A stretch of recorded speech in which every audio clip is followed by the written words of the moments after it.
Assalamualaikum warahmatullahi wabarakatuh. Salam sehat untuk kita semua. Bagaimana kabarnya anak-anak kelas 6? Semoga kelas 6 semuanya dalam keadaan sehat walafiat. Amin. Pada video ini adalah mata pelajaran pendidikan Pancasila bab 3 tentang mengenal norma yang ada di masyarakat. Macam-macam norma dalam masyarakat. Norma. Apa yang terbayang dalam pikiran kalian ketika mendengar kata norma? Biasanya, kata-kata ini digunakan ketika masyarakat sedang membicarakan ketertiban, keteraturan, atau keamanan dalam kehidupan bersama. Kita hidup bersama banyak orang dengan berbagai latar belakang, sehingga banyak menghadirkan banyak tantangan, terutama karena perbedaan cara berpikir, tingkah laku, keinginan, dan selera.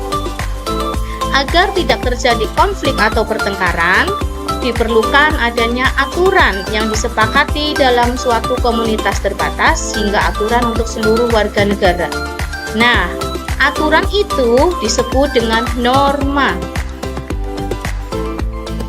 Norma.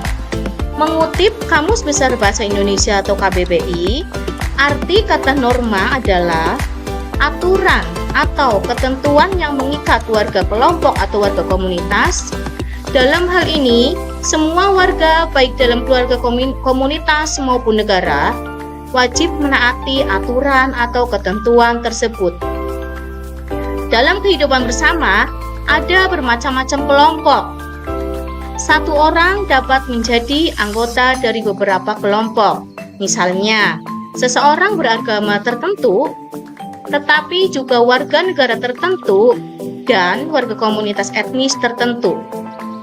Semua orang perlu memahami aturan dalam masing-masing kelompok tempat ia menjadi anggotanya. Macam yang pertama ada norma agama. Norma agama adalah aturan yang harus ditaati para pemeluk agama. Norma ini bersumber dari penafsiran atas kitab suci agama masing-masing. Sanksi yang akan diterima ketika seseorang melanggar norma agama adalah mendapat dosa. Contoh dari norma agama adalah beribadah sesuai dengan agama yang dipercayai, perintah untuk menyayangi semua ciptaan Tuhan, tidak mengambil barang milik orang lain, dan bersedekah kepada orang yang membutuhkan. Yang kedua, norma kesusilaan. Norma kesusilaan adalah aturan yang ditujukan bagi semua orang dengan latar belakang apapun, tentang baik buruk berdasarkan kejujuran hati nurani yang menuntun pada kebaikan. Seseorang yang melanggar norma kesusilaan akan mendapat sanksi berupa perasaan bersalah, malu, takut, dan menyesal atas perbuatan yang telah dilakukan. Contoh dari norma kesusilaan adalah selalu berbuat jujur dalam setiap perkataan dan perbuatan, peduli terhadap penderitaan orang lain, tidak melecehkan kehormatan orang lain, mau berempati atau memahami perasaan orang lain, tidak sombong atau angkuh. Yang ketiga ada norma hukum. Norma hukum adalah aturan yang dibuat oleh pemerintah dan Dewan Perwakilan Rakyat untuk mengatur kehidupan berbangsa dan bernegara. Aturan ini dapat berfungsi menyelaraskan dan memperkuat norma-norma lain agar semua warga negara yang memiliki latar belakang berbeda-beda terlindungi kepentingannya. Sanksi dari norma hukum adalah penjara, denda, atau dicabut hak-hak tertentu yang dimiliki sebagai warga negara sebelum melanggar hukum.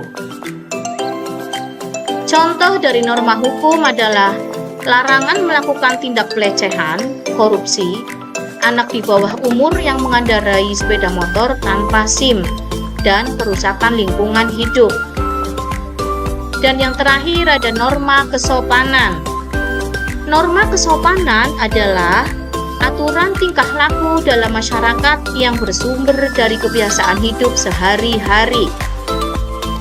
Istilah lain dari norma kesopanan adalah tata krama atau etika.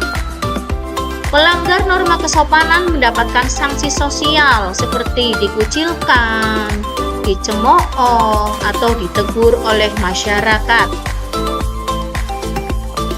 Contoh norma kesopanan adalah tata berbicara halus atau kasar, tata cara menyapa, atau tentang sikap tubuh dalam berbagai kondisi.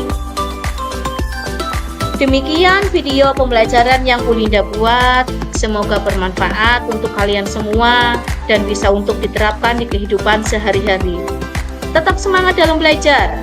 Semoga kita semua bisa menggapai cita-cita yang selama ini kita impikan. Terima kasih.